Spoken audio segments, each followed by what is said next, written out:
Lynda Huxley, and as Marcus said, I'm Secretary of the Lough Carra Catchment Association.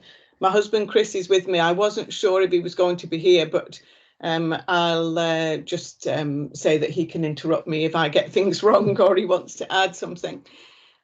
So the association was founded in early 2018 by local people, and I'll give you a little bit more information about that as we go along. Part of our kind of early days was to get a logo for ourselves so that we'd be kind of recognisable, and so that's basically an outline of the lake along with our name. The Lough Carra is a very special lake. I won't really talk too much about that, but basically it's a marl lake of what was about the best in Europe, or one of the best, but has sadly declined enormously in the last 20 years. And so, Chris, do you want to say anything about the lake at all? No, he's fine. So we're based in County Mayo, and Lough Carra is part of the Great Western Lakes, which is Carra, Marsk and Corrib. It's a source of drinking water for a lot of people because it's interconnected with Marsk and Corrib, and there's also drinking water extraction from Lough Carra. And of course, that makes it the water quality of great concern to people, even if they're not concerned about the general environment. Carra has all the designations that you could possibly ask for, but in fact, that didn't help protect it. And when we arrived 23 years ago, we moved to Mayo, and we realised immediately that Lough Carra was really something special. And ever since those days, we've been trying to raise awareness about the lake in one way or another.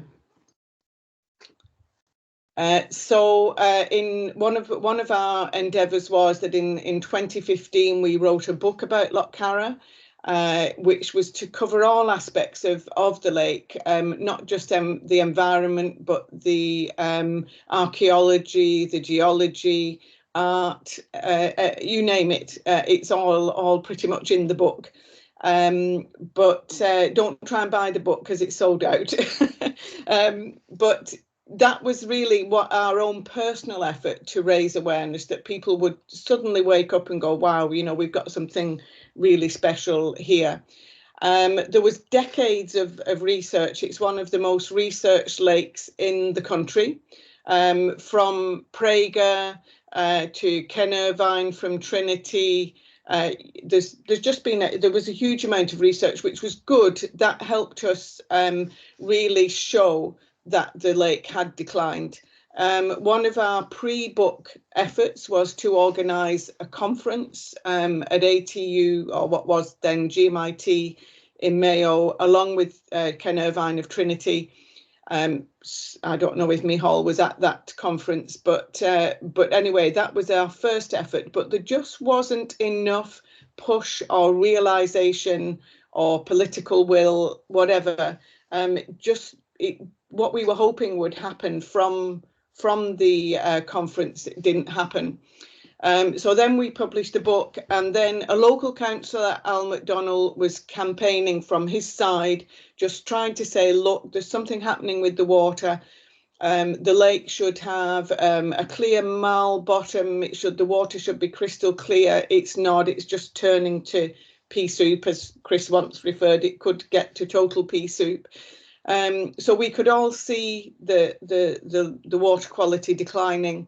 And so then we had a bit of kind of good fortune in a way, in that there was an election, and somebody came campaigning to our door and said, is there any issue you'd like to raise? And we said, yes, Lough Carra. And at that time, Enda Kenny was he the leader? Yeah, he was Taoiseach, and he's our local TD. And he's our local TD. But we could never get to see him, so we said to this guy, you know, we need to speak to Enda Kenny, and he got us a meeting straight away. And we said to Enda Kenny, the EPAs, we need a meeting with the EPA. They need to recognise there's a problem with Lough Carra, and that happened. And what we learned from Andy Fanning, who was with the EPA, he told us that there was a new move coming, and this was actually the establishment of LawPro and the water communities officers. And he said this will help start something for Lough Carra. So that is exactly what happened. They appoint there. It was called LawCo, I think, at the time, and now it's evolved into LawPro. They put in position a water communities officer called Mick Kane, and Mick Kane's one of his first tasks was supposed to be to push to get something moving with Lough Carra.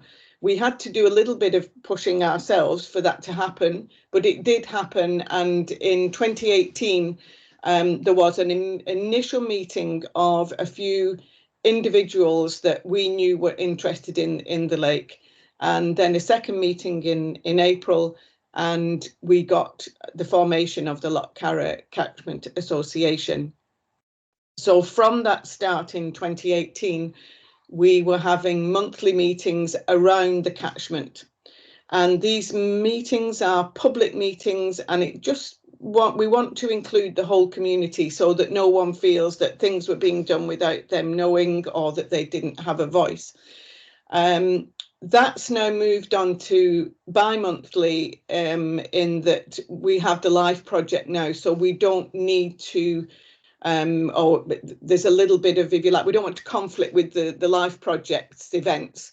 So we now meet bi-monthly. In COVID, we didn't really do online meetings because we felt people had had enough of that. So we were giving news items every month, just saying that we are still working and we were still doing things for the lake. So all of our meetings minutes, which includes also the updated emails, they're all on the Lough Carra website, which actually Chris and I set up where before we actually printed the book, we set up a Lough Carra website to bring all information, scientific research, just general information about the lake into one place rather than it being scattered all over the place. And we do try to keep that updated because it's now an association website.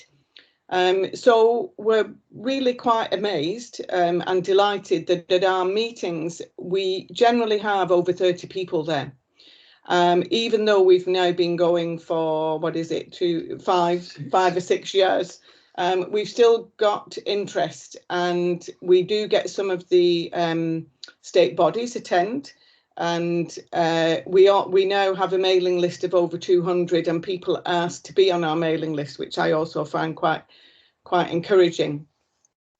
So the goal of the association is to restore, protect and conserve the ecological integrity of Lough Carra, its lakeshore habitats, and to ensure the quality of drinking water from the loch.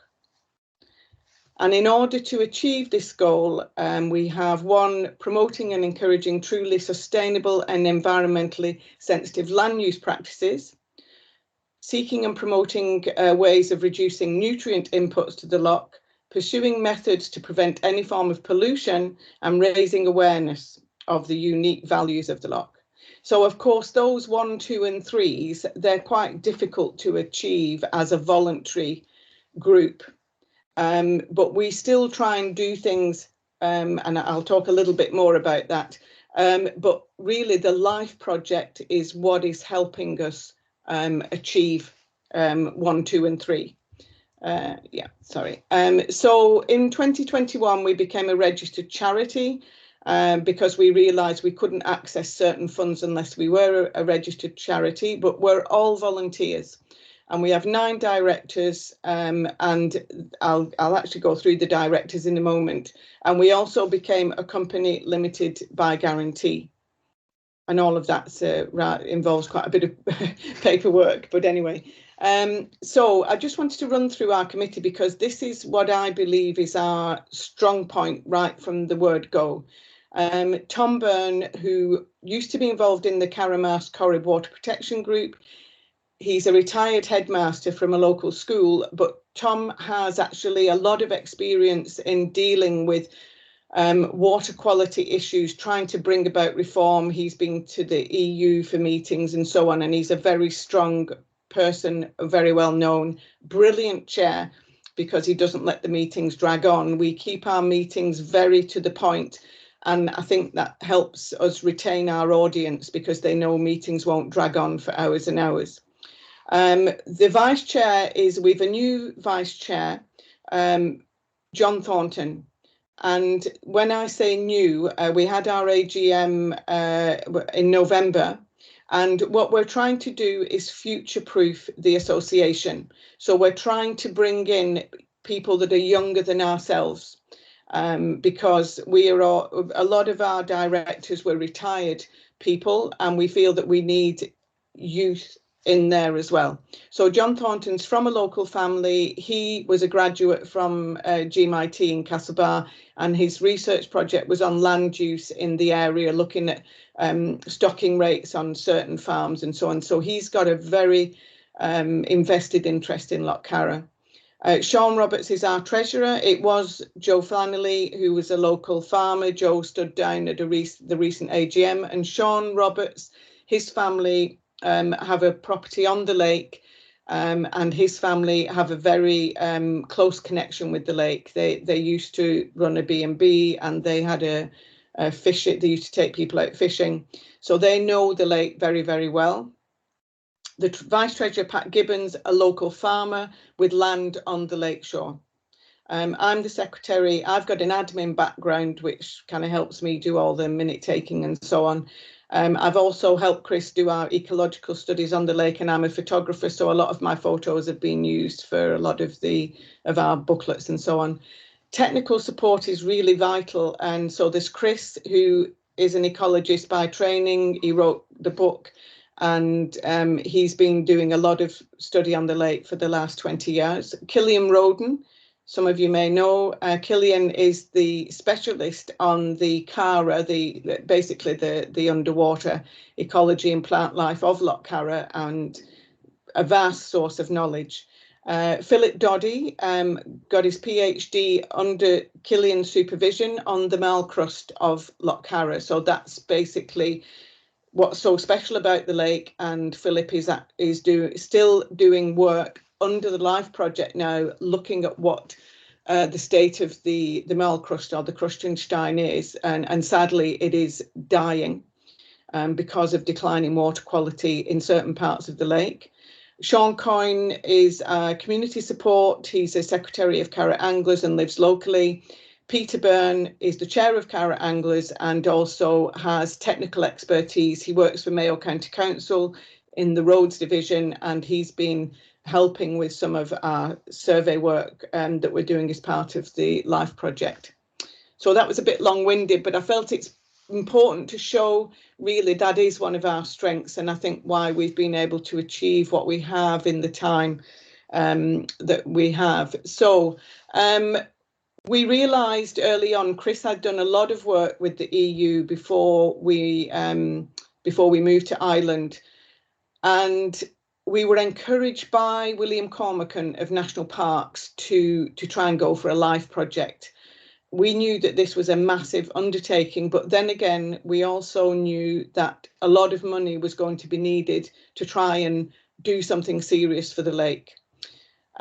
So we started the process by securing leader funding to do what was called a feasibility study, but it was a feasibility study looking at the feasibility of having a LIFE project, but also looking at why we could also do other projects. And also part of it was to do the concept note stage of the LIFE project, because when we applied, in order to apply for a LIFE project, there were two stages. The first was a concept note, and if you passed the concept note stage, then you could go in for the full application. And so in 2019, consultants were appointed, which was Woodrow's in Sligo, yeah. And Mayo County Council agreed that if we were successful in getting through the concept note process, that they would be the leader of the project and that they would pay for the full application. So we think they probably thought we wouldn't be successful, but anyway, we surprised them, and we were successful on our second try for a concept note. I just must add that I think we had to raise about €60,000 in order to get to the full application process. So it's an expensive business applying for a LIFE project, and when we attended an EU presentation about the full application process, and we felt quite faint when we were told that only 50% of projects got through, because we thought, blimey, we've spent all this money, we've raised all this money, and we may not get through. But anyway, luckily we did. And one of our strengths, apart from the fact that Lough Carra is so special, and it could, if we can turn around the problem with Lough Carra, it will show the way for other water bodies. But the other strength is that we brought in other state bodies. So the partners in the project are National Parks, Quiltshire, Geological Survey Ireland, the Department of Agriculture, and ourselves, the association, but also Mayo County Council is the first county council in Ireland to lead a LIFE project.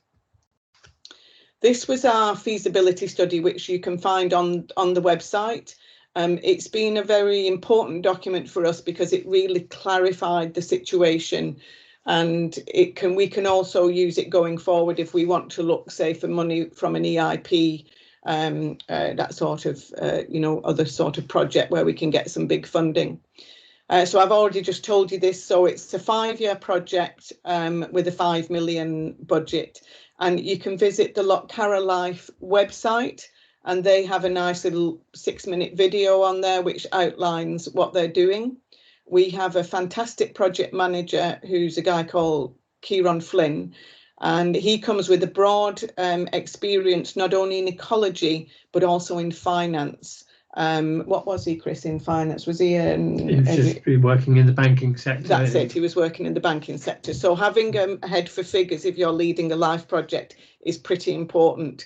And the whole of the team actually is very, very good.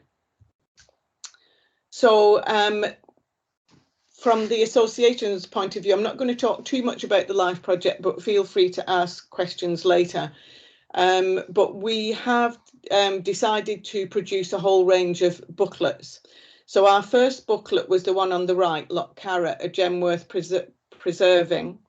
And it's a little A6 booklet, but it's like a miniature version of the book that Chris and I produced. We've printed now, I think, about 6,000 copies of it, and we give them out free. And it's been an amazing awareness raising tool just to highlight how important the lake is. Then our next booklet was Philip Doddy's booklet, purely about the Mal crust. But that also has been very popular. That's an A5 booklet, and that's led us on now to start a series. So the ones that you can see either side of it have the same design, the wildflowers and the underwater vegetation. So the Mal crust booklet, which is out of print, will be reprinted, but it will have that series of information booklets design on it now, that kind of round logo at the bottom. So the idea of the wildflower booklet was to show some important wildflowers that people will find around the lake, because if you open a wildflower book and you don't really know anything, it can be overwhelming. So we wanted to highlight, some of the special things really about the lake.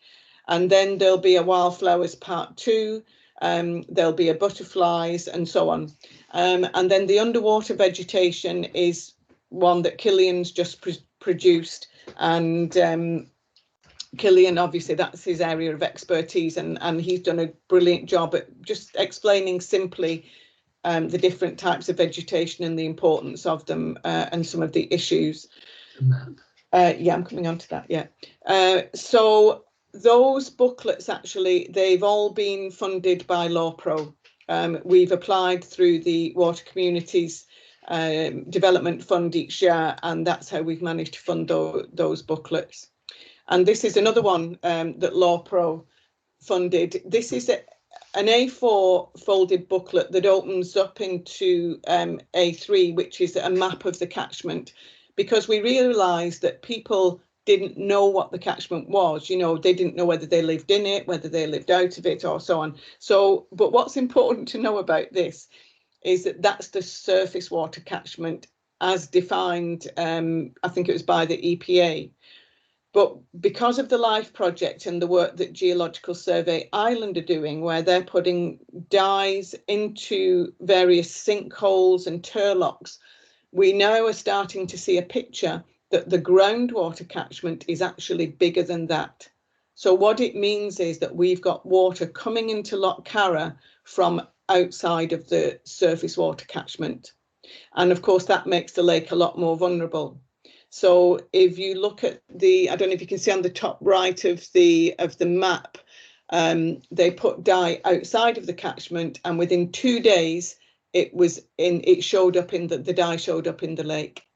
So that means that obviously slurry spreading or whatever that happens outside the catchment does have an effect on the lake. So that's valuable, very valuable knowledge, and the picture's not totally complete yet.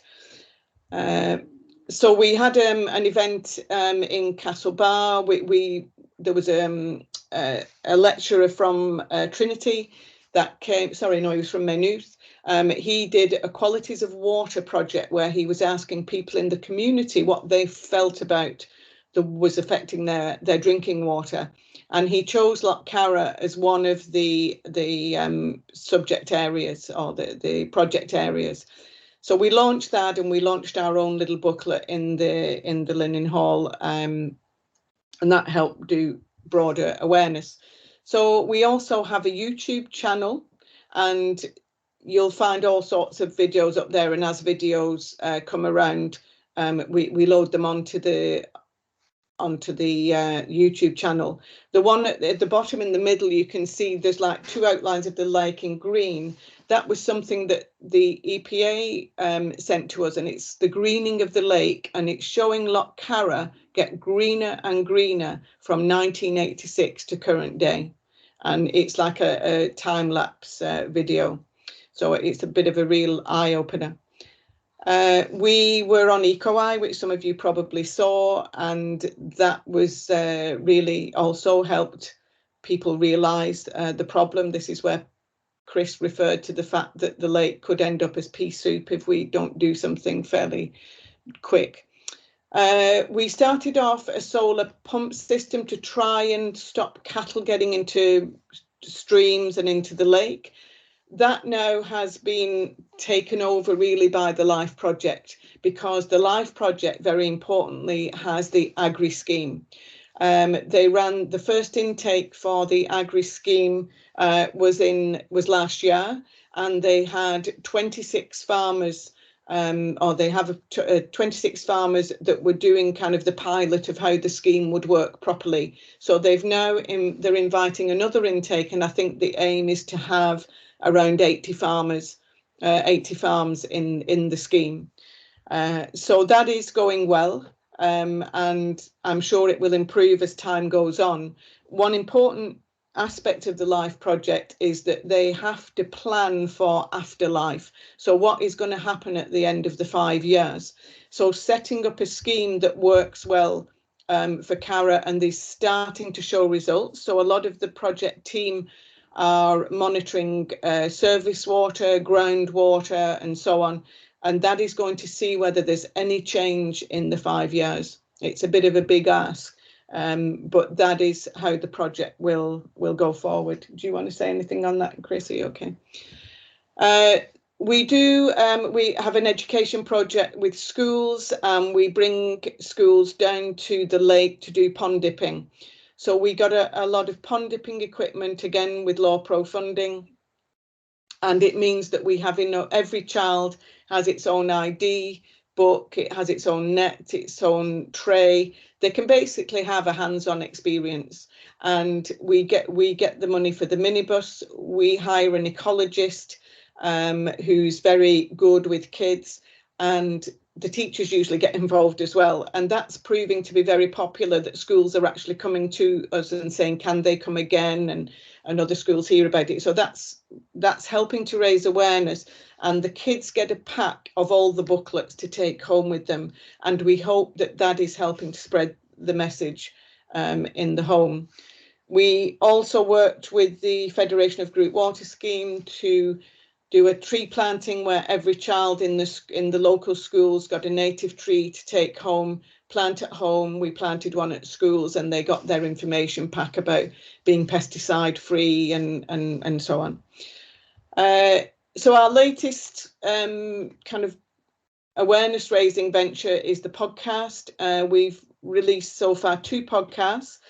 The next one will be released next Friday. So the first one was Chris, just talking about Lough Carra. The second one was Tom Byrne and Chris talking about Lough Carra and the association. The third one will actually be Kieran Flynn talking about the LIFE Project. The next 2, we've 5 done all together, but we're releasing them, kind of every few weeks. The 4th one will probably be Killian Roden, talking about all the work that he's done on the lake. And then we have Porrick Kelly from Geological Survey Ireland, who's running all the diet tracing.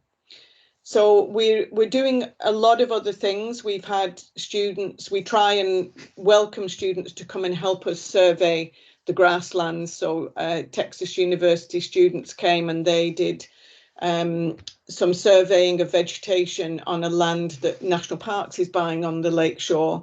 We've had an ATU Mayo student do the same thing on another bit of land. We have amazingly found a plant. It's the, what's it, remind me the name, Greater Butterwort, isn't it? Yeah. Large flowered. I knew I'd get it wrong. The large flowered butterwort, which previously was only known northerly in County Clare in the Burren.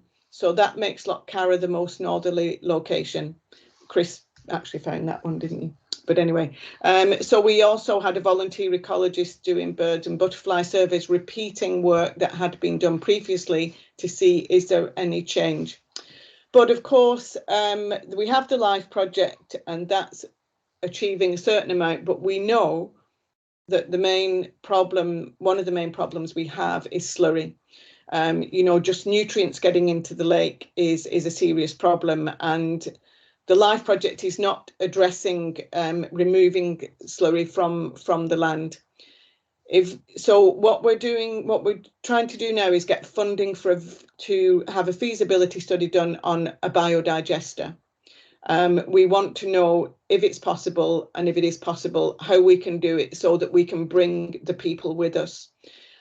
So that's our next big challenge, and we're keeping our fingers crossed that we'll get funding for that feasibility study in the next few weeks. And I think that's all I have to say. Mm-hmm. Anything, Chris, you want to say? Not at the moment, no. Okay. No. Now we find out that the technology broke down after 10 seconds, and nobody's heard any of it. No, I heard it, and it was absolutely fantastic. So, look, I mean, it's just unbelievable the work that you've done. To do it in such a short space of time as well. And the thing that popped out to me in your presentation was the importance of having the right people around the table, the importance of having good partnership with other organisations. And what can be achieved when you have those ingredients is phenomenal, and it's just fantastic that an organisation such as yours, and it's not to belittle your organisation, but I mean such as yours, that has been able to secure a LIFE funded project is remarkable, and it's all credit to you for all the hard work you and the rest of the team have put in to getting the project as far as it has. So if everybody could clap, I'm sure they would at this point. So well done. I am going to attempt to stop the recording, and then we'll open up the floor to questions, if that's okay. I have something that